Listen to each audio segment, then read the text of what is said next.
Welcome to the Declutter Diaries. I'm your host, Bonnie Hintonack with Bin Your Space.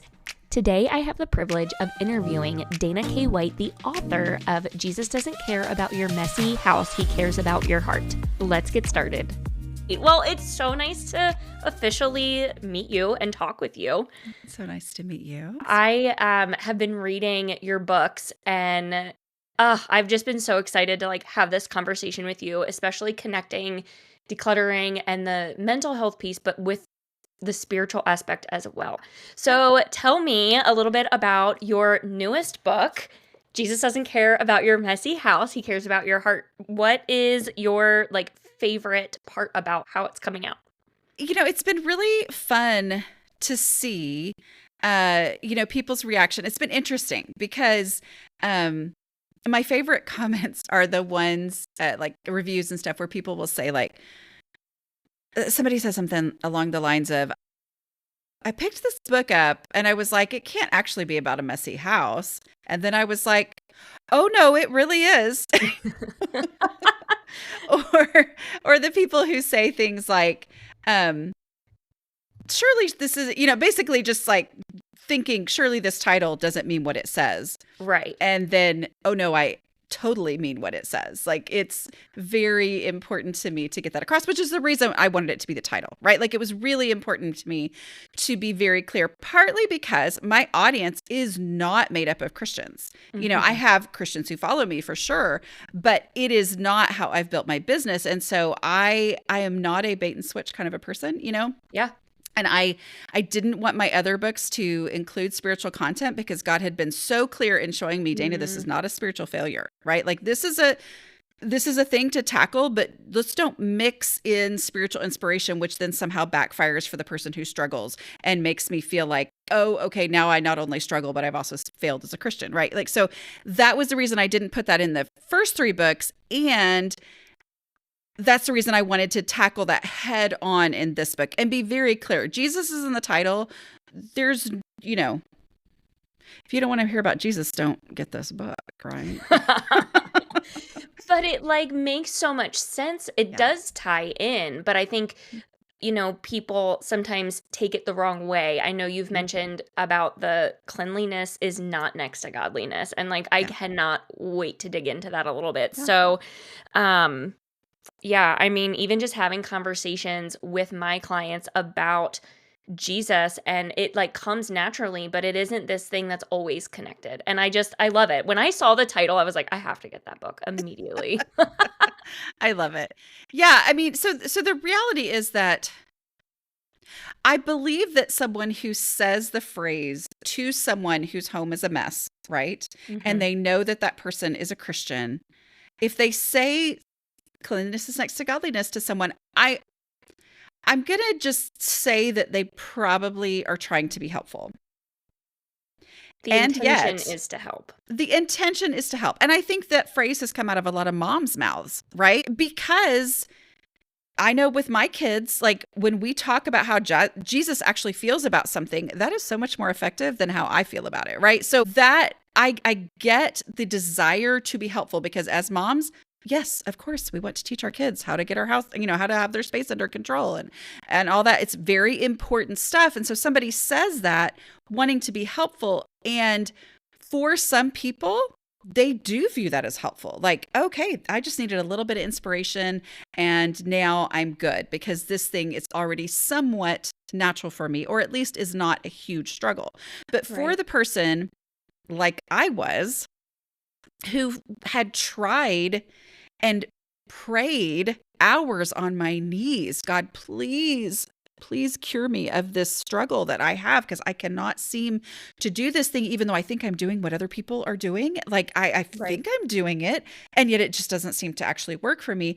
Then you take something like cleanliness is next to godliness, and I go, not only is that not helpful, right, but now you've taken this thing that is a struggle for me, that I have cried literal tears over, and now you've said that it's also a spiritual failure.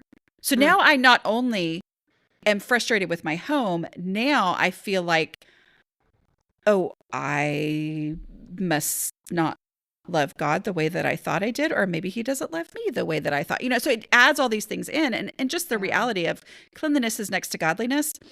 Yeah, nothing is. I'm sorry. Right. That's the whole point, right? Is Yeah. that Jesus has already done the thing. There is nothing Mhm. for me to do. There's nothing I can do to earn my way to be closer to God. There is nothing I can do to earn my way to godliness. And if I think there is, then I actually don't understand what it Right. is that God wants from me, which is the understanding and the letting go of anything I can do on my own. It's a dangerous phrase that I do believe is set out of good intentions, and yet I'm here for the people that it backfires for. And I Yeah. love that because I think there's sometimes a lot of messages that get tangled, Hmm. messy when it comes Yes. to that kind of stuff. And, I was reading where you were saying about like Jesus isn't mad at you about the piles in your home. Like, it's not like he's sitting there, Hmm. wagging his finger at you. Like, it's so much more of a heart thing. And that's what I love about just everything that like you're talking about in the book and like all of that. So, how has your struggle to keep your home under control helped you to understand God more? Yeah. Um, you know, I am a thinker. That's actually a lot of times one of my issues with clutter, is I'm really good at thinking. Like I can think through how everything's going to go, and then Mhm. I try to do that with, a big one of the things that I realized as I was working on my home was I was like, oh, I was trying to predict how everything was going to go. And then I would try to do that before I actually got started. And then Mhm. new wrenches would be thrown in. So I thought, well, now I had to have to rethink it, right? Instead, the reality was I just need to get up and start doing the thing. What was the question? See, this is my I brain. said I knew. that's okay. How has your struggle to keep your home under Yeah. control brought you closer to God? Yeah. So the reality is that as I worked on my home, my story is that back in 2009, I was desperate to start blogging because I wanted to be a writer. Blogs were like the thing, right? And yet I felt like I had to get my house under control first because it had always been a debilitating struggle for me. Mhm. And so I wanted to get my house under control to be able to do this thing. And so what I did was I started as a compromise, which honestly, the idea came in the moment of crying out to God, what in the world? Why have you not changed me? So this idea was from God, it was the answer to prayer. And so I started writing about it anonymously because it was my deep, dark, shameful secret, right? Yeah. So I started writing about this and working on my house, getting my house under control. And I assumed at some point God was going to like show me the verse or the biblical principle that was going to like make me go, oh, now everything's easy, right? Like something I had been missing. I just assumed I was missing something. And instead, what God showed me was this is how my brain works. Hmm. I am not naturally organized. I have a lot of other things that God has designed for me to do, a lot of creative pursuits that I'm thankful for him making my brain that way, but my brain is also naturally messy. Like I just naturally, my physical space tends to be messy. So I realized this as I was writing on the blog. People started reading it and saying, me too. This is exactly how my brain works. I thought I was the only one. And I would see that these women were highly creative, intelligent women. And I was like, oh, I thought I was the Hmm. only person. I'm not the only person. The common thread between all of these people saying that this is their struggle too is high creativity. And accepting that the creative side of my brain that I was thankful for, God making my brain creative, is directly related to my struggle with physical stuff and keeping it in order, gave me the freedom to say, I don't have to feel like a failure because traditional organizing advice doesn't work for me. The Mhm. answer to my problem is not to be different than I already was, right? Instead, it's for me to accept that this is how God made me. And then I'm free to find ways that do work for me, okay? Because my brain is not a mistake, right? So, what have I learned about God? Well, I've learned that He made me the way He made me on purpose. Mhm. And there are many things I can see as images through His physical creation, right? Just the realities of how it works, right? Is this, I mean, if you think about just how many times have, I don't know if it frustrates you or if it's just me, but when I go to clean in a space and I'm like, how is it that something can be dirty after just sitting inside of a cabinet? Yeah. Like it's been sitting inside of a cabinet for 5 years. And somehow there's like dust and dirt and grime all down in it. Like, how is that even possible? Right. So it's not I choose to go, you know what? This is reality. This is how it works. God's physical creation and how it works helps me understand Him more. What are Mm. some things that I can understand about God through that, right? Like through this reality of these things. And so instead of looking at it as a failure, I go, okay, how is this an opportunity for me to understand God more? And this understanding of my weakness and that this is how my brain works. Mhm. If that helps me understand that I am not perfect, which I always knew I wasn't perfect, but it's an opportunity to be reminded of my Yep. weakness on a regular basis and the fact that I am not supposed to be strong. I am supposed to, you know, rest in what God has done, right? As opposed to this Mm. pride and trying to do everything on my own. Including decluttering. Yeah. Which Yeah. a lot of the time I feel like some people don't like, they separate the two. Like, oh, maybe God doesn't care about this, but well, going back to your title, like God does care about your heart. So it's like, where is all of that Yeah. coming from? And then how your brain works. Like, it's just amazing to kind of just have that mental freedom of, God made me this way and it's okay. And I think sometimes people, when they're decluttering or organizing, it's like, well, I have to change. And you kind of like, I don't know, like break apart that Right. stigma. Because there are ways to make I mean, that's how I've built everything that I've done. And I've done my, you know, my other 3 books and, teaching things that I teach on a regular basis. There are ways for me to, as me, and how my brain works, Mhm. there are ways for me to make real progress. Right. And so that is the freedom that I don't have to be a different person Yeah. from who God made me to be. I can be the person God made me to be and make progress. Hmm. But that freedom comes from understanding that He's not standing over me going, what's wrong with you? Right. Yeah. Right.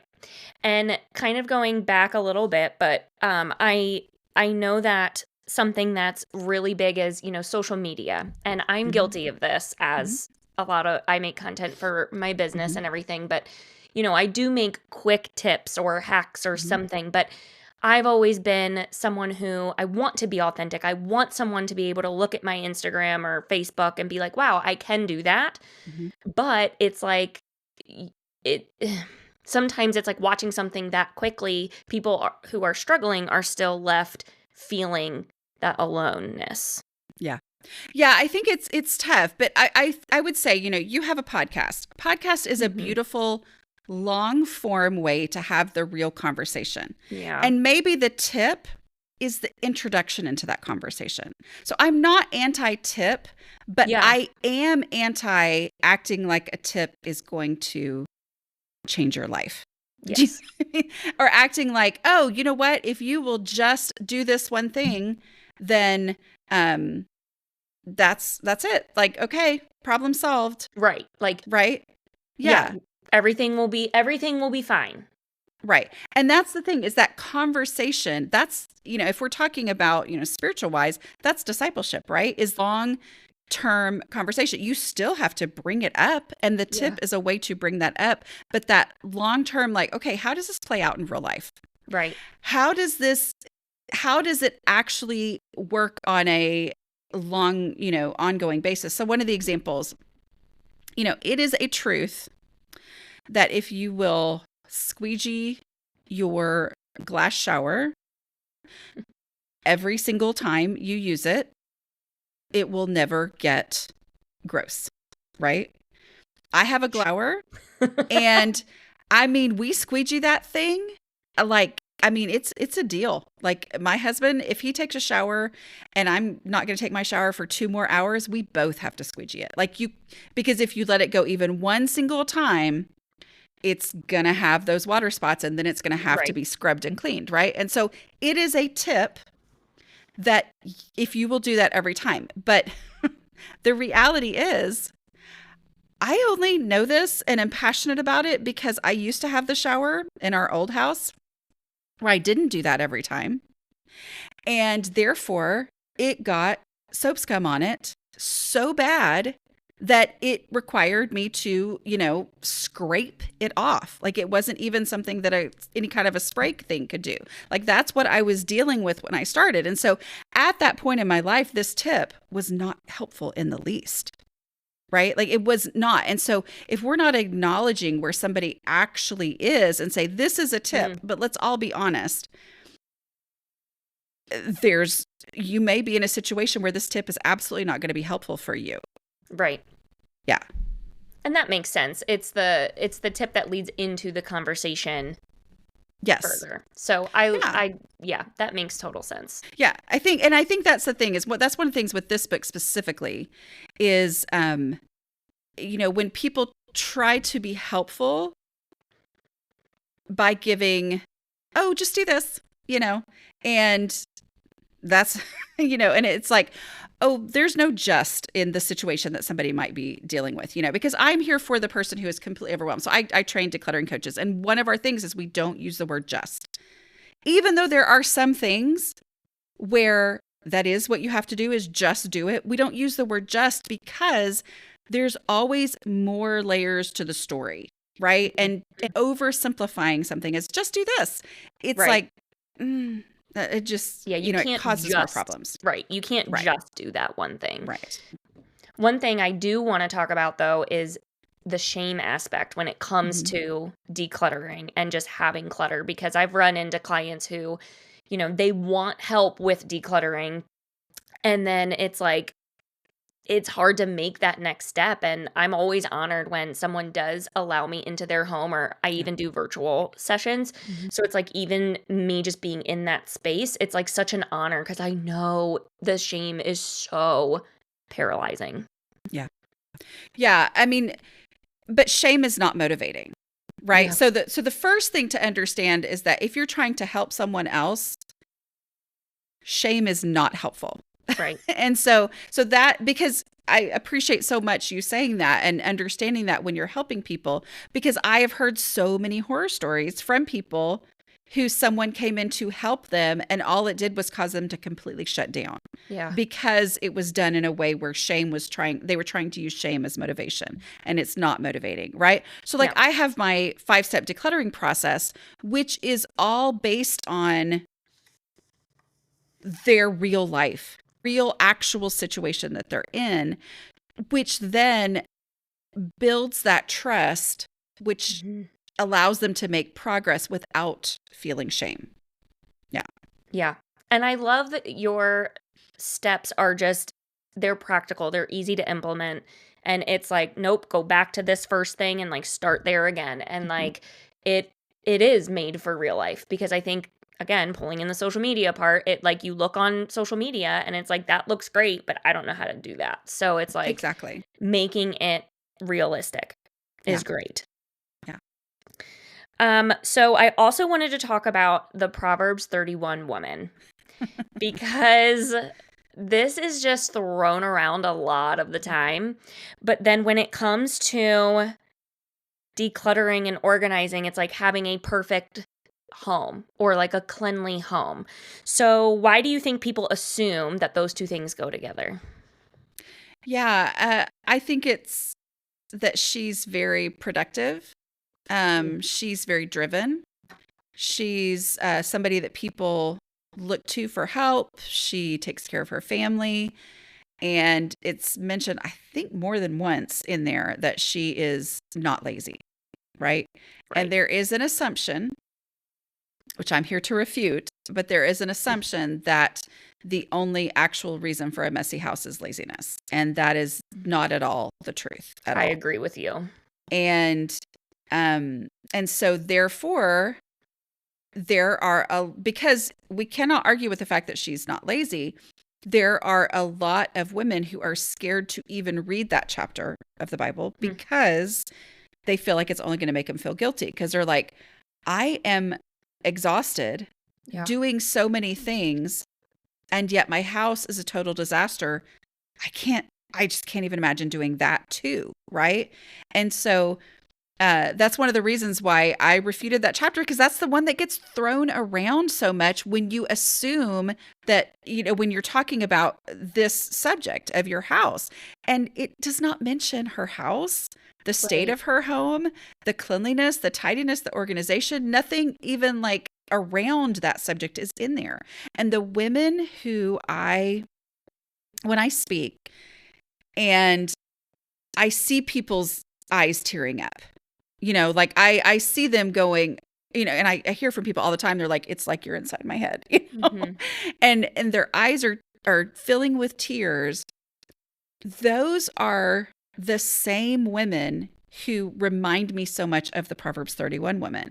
They're the women who get called on to, put together the school fundraiser. They're the women who get called on to make the meal for the whole entire church. They're, whatever it is, these are the women who it would often surprise you or shock you to know what their house looks like, right?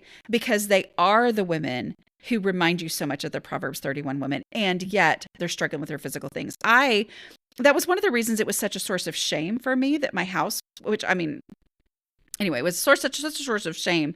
Sorry, I can't talk. That's okay. In my house, because I was like, this doesn't compute. Yeah. Like, it doesn't compute that I can do things and be successful in other things. And yet, if you looked at my house, it makes me look completely incompetent, like. If you're only judging on the way that your house looks. Yes. Right. Then exactly. Yeah. And so it's like, these things don't add up. How is it that I can tackle something else in my job or in other areas?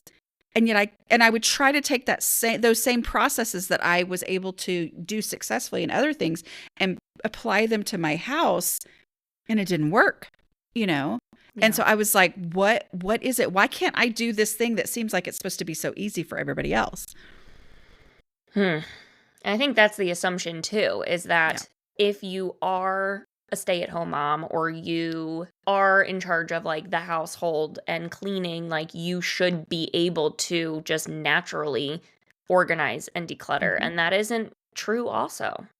And that's why I hit rock bottom as a stay-at-home mom, because every other time in my life, I was always messy. I mean, I was the teenager who you opened up my locker and everything fell out. Like I was always messy. Yeah. So I never liked it. I was never like, oh, who cares?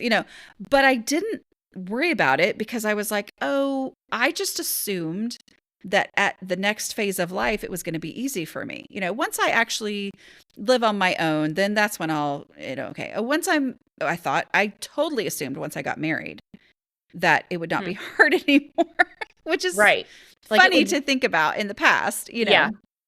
But I was like, well, it'll matter to me. Like, that's when it won't be hard anymore because it'll matter. Well, then it was harder because now I had somebody else in the situation too. And then I still thought, once I have kids, what else am I going to have to do? Right? Like, that'll be my whole focus and it won't be hard. And then when it still was as hard or actually harder, because now I had kids and my previous method of not doing anything else for 3 days while I clean from top to bottom, like that's not possible anymore once you have kids. And so there's no such thing as nothing else to do. Right. But it got even worse. And that was when I had my real identity crisis of like, oh my word, what's wrong with me? Like, I think there's actually something wrong with me is, the point that I got to. Right. Yeah. It is interesting how we think like when we get older, or like you said, get married, like all of this will get better, and it just piles on. So then if you don't do something about it when you're Yeah. younger, or it just doesn't translate. It doesn't work that way. Yeah. Yeah. For sure. Yeah. Oh man. I'm so excited that you're here. I know that you, changing topics just slightly, you were a teacher also, Hmm. theater arts. So Yes. did you change from teaching to being a stay-at-home mom? Like what was Mhm. that? And then you started your blog and Yeah. everything then. Okay. Yeah. Yeah. So I was a teacher. Uh I taught for 4 years. Now was your classroom messy too? So messy. Yeah. Like so messy.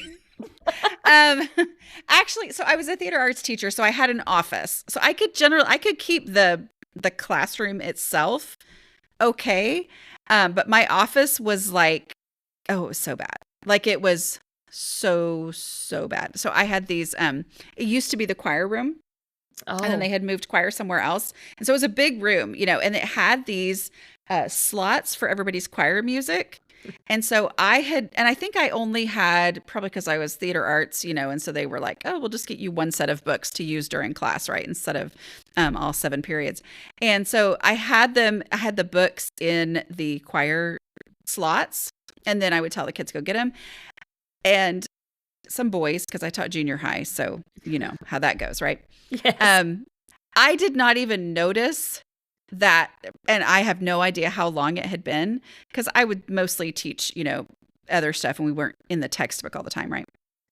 I didn't notice that in this storage room that these slots went into, that boys had like pushed all the books just back there, and so they were just like sprawled all over the floor, and I literally had no idea how long they had been that way, because it was such a mess back there, right? Yeah. The prop closet, the costume closet, everything was because I can organize a play like nobody's business. Like, I That's mean, your you will creative. know. Yeah. Yeah. Well, you will know before you get there. On the first day, you will have your schedule that has exactly which scenes and which Yep. characters are in which scenes. You will know all of that before you get there. You're going to know exactly what you're going to do that day. You know what day you need to have your lines memorized. I mean, like everything. And so people would see that, and then they would see my office, and they were just like, what? Because I am always said I can organize people, Mm-hmm. but I can't organize stuff, right? Yeah. So that was, but I also, because of that creativity, I could see a use for a value in everything. And so I was always bringing things into my home thinking I've got to get organized, when in reality, what I needed to do was declutter. So Mm-hmm. that's why I'm so passionate about teaching decluttering. And I leave the organizing part to other people. Although I will say that I basically came to the point where I realized, oh, actually, all I want to do is declutter. I'd rather just have less stuff and not have to have any kind of fancy systems. Because if I have less stuff, and I say, okay, I've got a cabinet here, it's easier for me to just have 4 things on that shelf. So I can open up the cabinet, I can see all 4 things, I can get to them, I can put them back, than it is for me to have some fancy system and more stuff. So decluttering was actually the answer to my problems all along. And I love that. I love Yeah. that it doesn't have to be both, because they're Mm-mm. very different things. Very different. Very different. But Yes. people assume that they're the same thing. And so I would look around my messy house and I would think, oh, I've got to get organized. Oh my goodness, I've got to get Mhm. organized. And it was only in those times there at the beginning. So I wasn't teaching anybody anything when I started my blog. Like, I was not giving any instructions. I was just trying to have a way to Relating. focus, right? Yeah. Like, I was just trying to focus and writing about what I was doing and not doing. And as I worked on it, I came to this point where I was like, you know what? I am so far gone. I am not even going to worry about organizing. I am just going to declutter.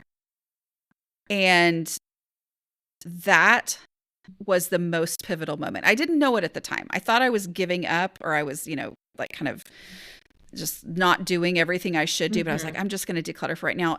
As soon as I gave myself permission to just declutter, my home immediately started to change. Hmm. because there's nothing to do before you declutter. You just start getting stuff out of the house.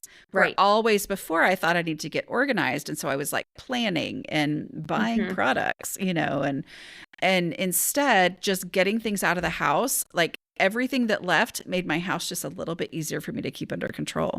Yeah. Um, and so that freedom of realizing, oh, I just have to declutter was the key. Yeah.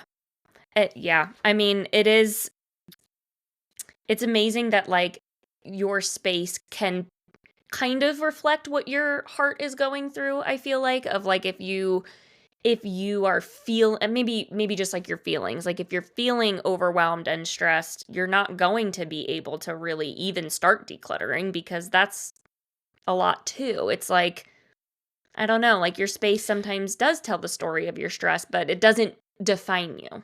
Yeah, I think so. One of the things I often will, say is that um, this is, I'm not an organized, guru or anything. I'm a decluttering expert. Like that is the thing, is the decluttering, how to do it even when you're completely overwhelmed. Yep. Because what happens is, and so I come in as the translator, basically. Mhm. These are the naturally organized people, and what they're saying is great, right? Yeah. But it didn't make any sense to me because I was Right. like, I think we're speaking different languages. So now the things that I've learned, I just basically translate what it was, that's being said by naturally organized people that didn't make sense to me. So the reality is that a lot of times an organized person will make a statement like, you can't concentrate when your space is a mess, right? I would be like, except that I can. Like that's actually the problem. Right. The problem is that I am able to zero in on the thing that I'm working on, and the mess is happening without me realizing that it's happening because I'm so zeroed in on this thing. So Mhm. when somebody tells me you've got to get this under, this space cleared out so Yeah. that you can think, and I'm like, that's not really true, but does it help when the space is cleared for me to be able to think? Absolutely it does.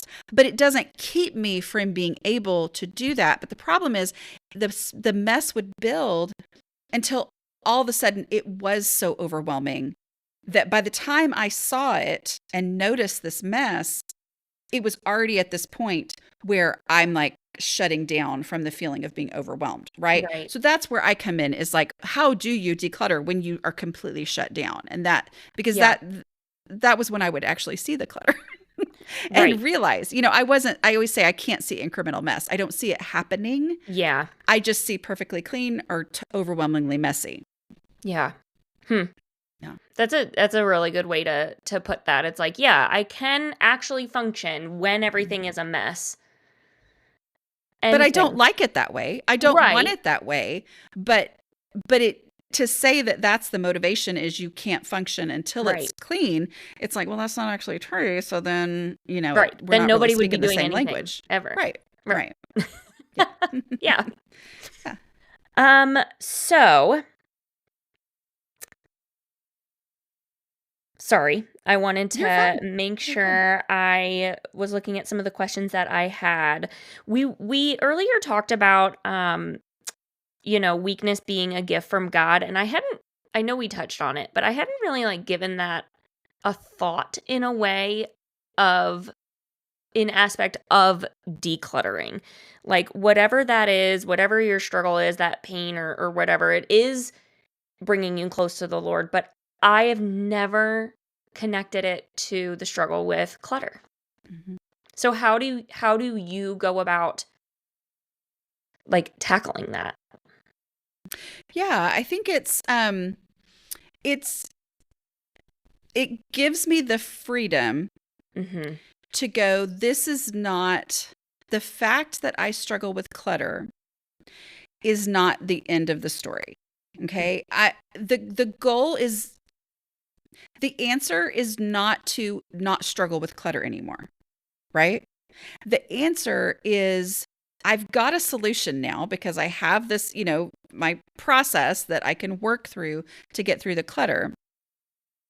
But knowing that I still can be me, I can be the person who struggles with clutter, and there is a solution, but most of all, this helps remind me it's just we all have a struggle, right? Yeah. For people who don't struggle with clutter, they're like, what are you talking about? Struggle with clutter, just throw it away, But for the people who truly do Mhm. struggle with clutter, they know exactly what I'm talking about right Yeah. now, right? Like, is this like feeling of being completely bewildered by how does this keep happening? All that. It is frustrating. I'm not saying it's not frustrating, but it is an opportunity for me to go, you know what? Everybody has a weakness. Mhm. We all have something. And if this is mine, okay. Like, okay, because it is the thing that reminds me that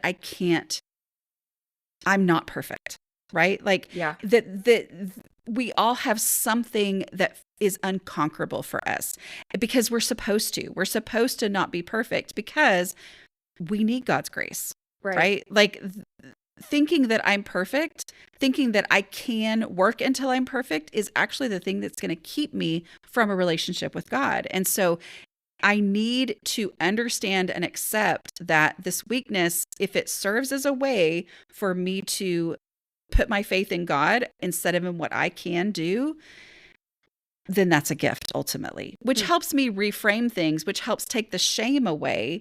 And Right. the shame being gone is that freedom to actually make progress. Yeah. Hmm. And it's just as you're like explaining that, I guess like I'm thinking about like it's such a tangible thing that, in the Bible it talks about, not to, worry about treasures of this world and, all of the things. So it's like just even making the connection that like if you have clutter, like that's okay. Like let's work through that, but like it's But don't make it a spiritual issue. right, Right. exactly. Yeah. Yeah. Because what you do is you take the thing that's already a struggle and you Yeah. layer on spiritual failure. Yep. And now it becomes, then that's what makes it feel completely unconquerable. Right. Yeah. And I talk about the, treasures, on earth where moths and rust and all Yeah. that vermin can destroy. And I go, you know what? Let's look at that as what Jesus is talking about there is a difference between what we see here and eternity. Like there's Mhm. not going to be those things in eternity. Anything you have here can be destroyed, can be all that. And so I'm like, you know what? The focus is not on the destruction of the stuff here. The focus is on Right. we need to be focusing on eternity, right? Right. And so these facts that there's going to be dust in a space where you're like, how did dust even get in here? These facts is just a reminder that this that we're seeing right now is different Mhm. from eternity. And so if I get to experience that more than the average person, then I get to have that reminder, more than Yeah. the average person. So I can shift it and go, okay, it's an opportunity for me to put my focus on eternity. Yeah. I love that. I was a part of a small group where we were Mhm. starting to think about, what we're doing on earth matters for eternity. Mhm. So like how God is equipping you and like the skills that you have and talents, like I've always been like, how is God going to then use that in eternity? Like what are we decluttering in eternity? I don't know if that's a thing, but it's just like it is. It's like what kind of skill or things like that like is God preparing me for, you know? Yeah, and I think even if it's just to shift my focus onto what actually does last, right? Yeah. Just having this physical visual reminder of this physical stuff is not going to last, Yeah. then shifts my perspective onto the things that are going to last. Right. Which is why Jesus doesn't care about your messy house. Yeah, cares He about cares your about heart. your heart. Exactly. Exactly. I also wanted to talk about Jesus calling out the hypocrisy that was triggered with the cleanliness. Yeah. So, talk to me about how like you're thinking through all of that with your book. Yeah. So,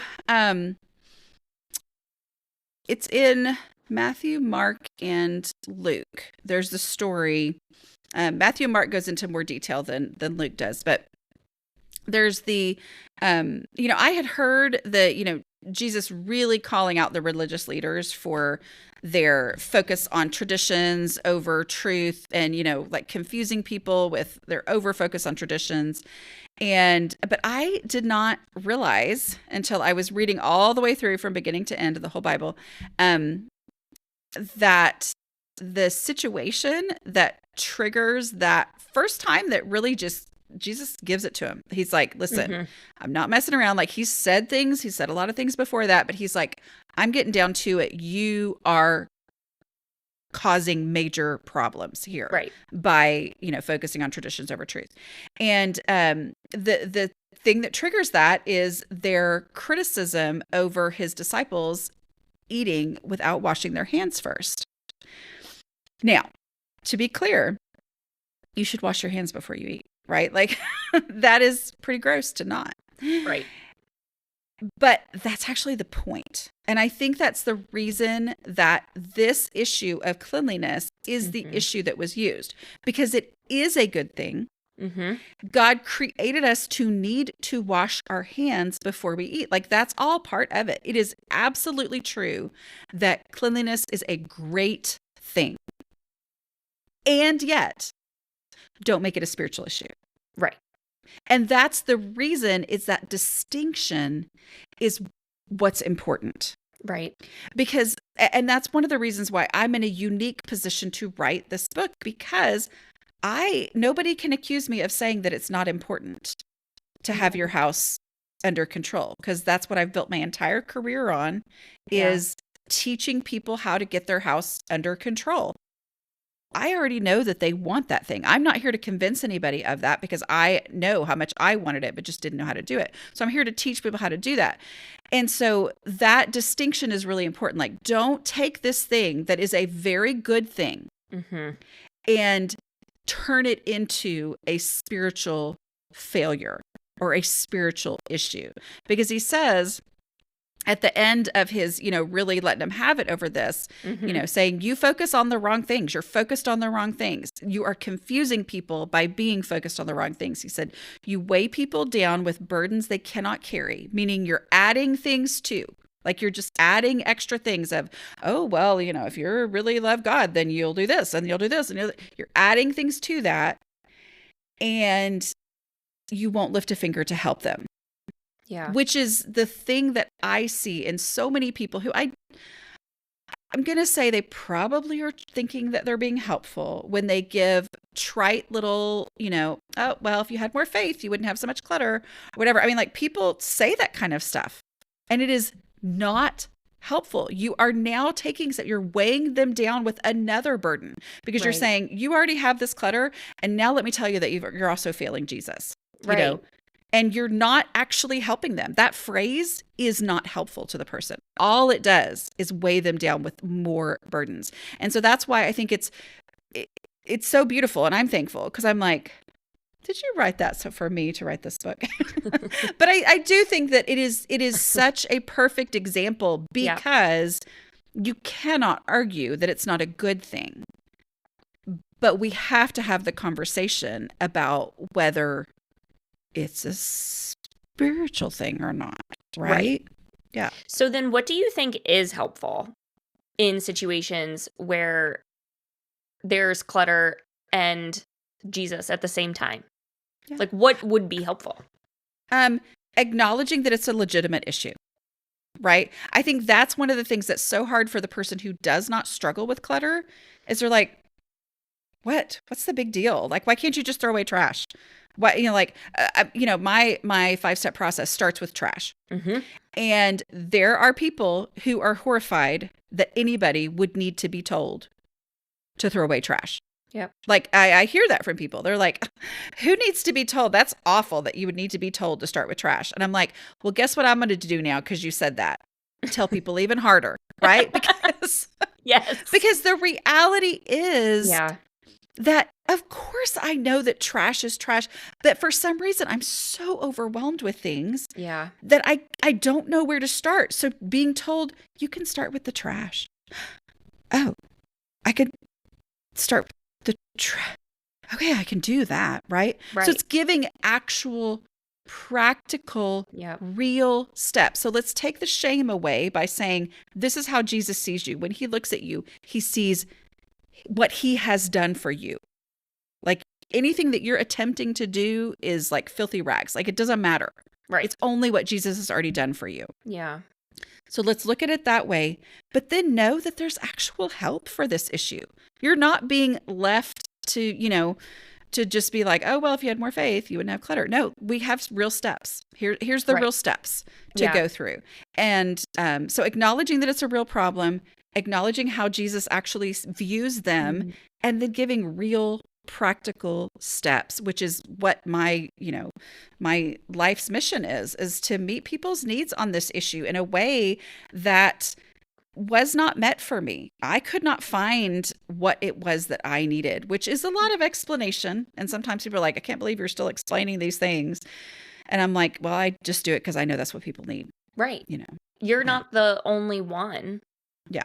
And if it's someone who, like, I have people in my family who are like, well, yeah, it's like you were saying, it's trash, just throw it away. Or you don't need all of those pairs of shoes, things like that. Yeah. But then it's like, you have to come from the other side and just meet people where they are. Yeah.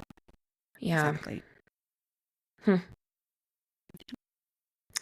I know that sometimes, when you are doing interviews, you don't always get to choose questions. Is there anything that you feel like you want to talk about or would want me to ask you? I don't know. You've done a great job. I think you've done a great job. Yeah. No. I just wanted to give you the opportunity. I know. No, I appreciate that. I feel like we covered a lot, and there's like so much I want to like unpack and dig into. I know we don't have all of that time, but even just starting my podcast with my friend who's the licensed therapist, and both of us, she was my youth leader when I was in youth group. So she's known me for like 20 years, and we've gone through a lot of seasons and a lot of change together. And then just like this whole decluttering process, it is just so freeing. And it's like, it's also detoxing of your heart and your mind too. I feel like it's very therapeutic to declutter. At least I mean, I think. It's one of those things where I didn't necessarily see the clutter. It would hit me and it would be overwhelming, and then I would block it out again because I was like, okay, I don't know what to do with that, right? Yeah. But then once it's gone, you see the empty space, right? Yeah. And there's so much freedom in that. Yeah. So do you like empty space more now? Or you're like just Oh yeah. No, I shifted the value. I was really pretty obsessed with the monetary value of things because one of the things that really sent me to rock bottom was my reselling, right? So I sold on eBay. And when I started getting stuff out, I had not realized the impact of open space could have on my family. I mean, even just like making things so much easier. Like when the table is open space, then suddenly we have this like to do crafts when my kids, they're adults now, but like when they were little, like we could do these things and there weren't 5 things to do first. Right. And it was because it was just completely gone. And it wasn't. And also the reality of like things being gone from my house means that they can never be in a pile again. Right. So even when I get, working on a play or whatever, and life gets bananas and everything is out of place, it's so much less stuff than it used to be. Right. Yeah. And so it's not as overwhelming and things have a place to go when I do put them up. So that just that value of open space and being able to move through a room and do the things that you want, I need to do is really, really powerful. Yeah. Like you don't have to declutter the dining room table to have a family dinner. Exactly. Yeah. Which is the thing that would then made it feel like everything I was doing was so difficult.